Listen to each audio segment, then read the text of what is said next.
त्याचप्रमाणे या मोर्चाचे मनसेकडून असलेले संयोजक आणि कोऑर्डिनेटर संयोजक आहेत, त्यांचं स्वागत. वरुण सरदेसाई आहेत आपल्यासोबत, शिवसेना उद्धव बाळासाहेब ठाकरे पक्षाचे आमदार आणि नेते, आणि ते शिवसेना बाळासाहेब ठाकरे पक्षाकडून संयोजन करणार आहेत.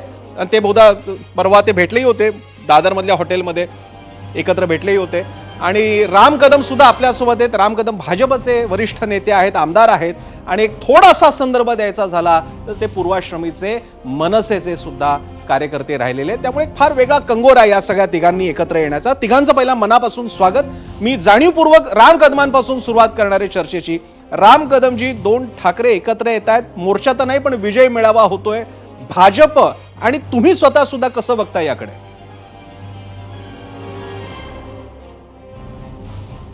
आहेत आणि संदीप आहेत आणि दोघेही माझे जवळचे मित्र आहेत.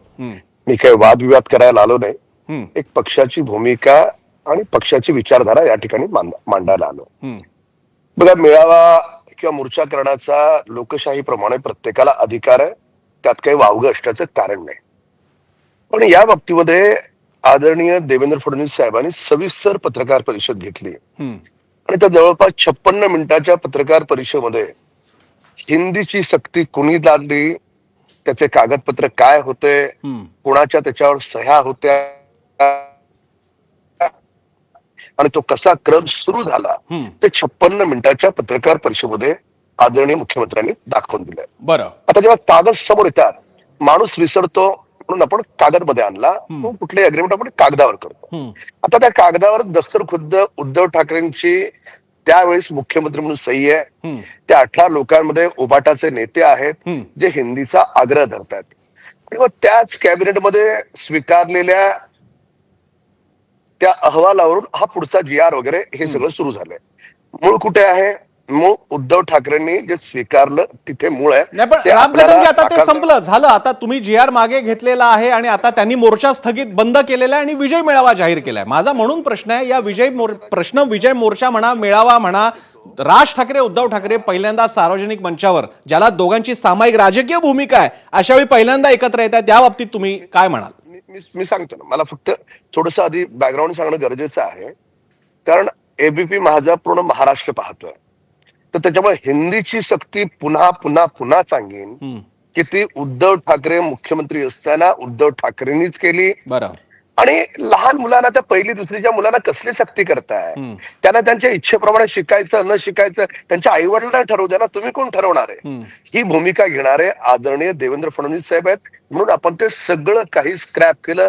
हा मुद्दा 10 नाही 100 वेळा सांगावा लागला तरी सांगेल. आता राहिला प्रश्न, जर जल्लोष साजरा करायचा असेल तर उभाटानं जल्लोष साजरा केला पाहिजे की उद्धव ठाकरेंच्या त्या चुकीच्या निर्णयाला केराची टोपली दाखवायचं काम ह्या वर्तमान सरकारनं केलं, तर या सरकारला धन्यवाद देण्याचा जल्लोष केला पाहिजे. आता राहिला प्रश्न मनसेचा. मनसे पहिल्या दिवसापासून मराठीचा मुद्दा मनसेने आदरणीय राजसाहेबांनी आक्रमकपणे उचललाय. बाळासाहेब हयात होते तेव्हा बाळासाहेबांच्या कारकिर्दीत मराठीचा मुद्दा उचलला गेला होता, हे मी मान्य करेन. पण उद्धव साहेब जेव्हापासून कार्याध्यक्ष झाले त्याच्यानंतर त्यांनी तो मराठीचा मुद्दा उचलला मी तरी पाहिला नाही, माझ्या तरी स्मरणात नाही. आपल्या स्मरणात असेल तर आपण जरूर सांगा. त्यामुळे मनसेला मराठी माणसाबद्दल बोलण्याचा नैतिक अधिकार 100% आहे. म्हणजे मी तर स्वतः 4 वर्षाचं म्हणजे आमदारकीचं बलिदान दिलंय. पहिल्या दिवशी मराठीच्या बाबतीत सभागृहात जे काही झालं, माझं आणि अबू आझमीचं पूर्ण महाराष्ट्रानं पाहिलंय.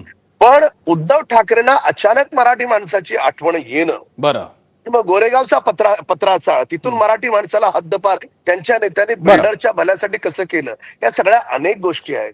त्यामुळे जल्लोष जरूर करावा, पण जल्लोष करताना जर प्रामाणिकपणे करायचा असेल तर तो आदरणीय देवेंद्र फडणवीस साहेबांचा त्यांना धन्यवाद देत जल्लोष करावा. ठीक आहे, मी चूक म्हणणार नाही. बरं, अनावधानानं चूक झाली असेल उद्धव ठाकरेंकडून, पण चूक झाली हे मान्य करायलाही मोठं मन लागतं. एकच उदाहरण सांगेन. बाळासाहेबांच्या हयातीत स्वर्गीय प्रमोद महाजनांनी गेटवे ऑफ इंडियावर एक भाषण केलं होतं. राजसाहेबांनी पुस्तक काढलं होतं त्याचं फोटो चरित्रचं. आणि त्या फोटो चरित्राच्या पुस्तकात प्रमोद महाजन एक अतिशय सुंदर वाक्य बोलले होते, आदरणीय प्रमोद महाजन. तर महाजन साहेब म्हणाले होते की बाळासाहेब त्याला सगळ्यात जास्त का आवडतात, तर जगातली एकमेव राजकीय व्यक्ती अशी आहे ज्यांनी मी हे बोललोय, कॉन्ट्रोवर्शियल असेल कसंही असेल, पण कधीही तो शब्द मागे घेतला नाही, मी बोललो नाही असं ते कधीही म्हणाले नाहीत. तर बाळासाहेबांचे पुत्र उद्धव साहेब आहेत.